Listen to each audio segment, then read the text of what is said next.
Amber wants to grant Helen permission to track IP addresses in Oomnitza. Since permissions are granted by role, Amber needs to give IT Security Administrator roles access to IP tracking.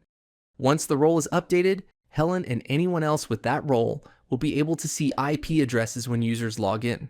Let's see how Amber updates these permissions. First, she clicks Configuration. Next, she clicks Security.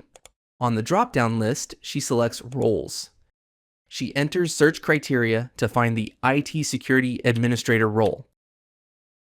Once she finds it in the list, she clicks on it to open a pop-up window. From here, she'll click the Permissions tab and then expand the Activities section.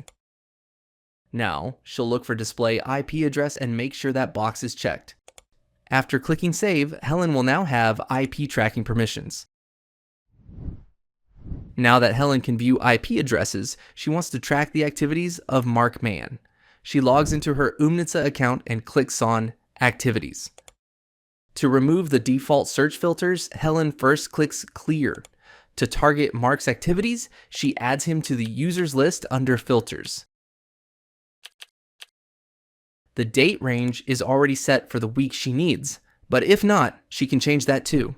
Once her filters are to her liking, she clicks on Apply.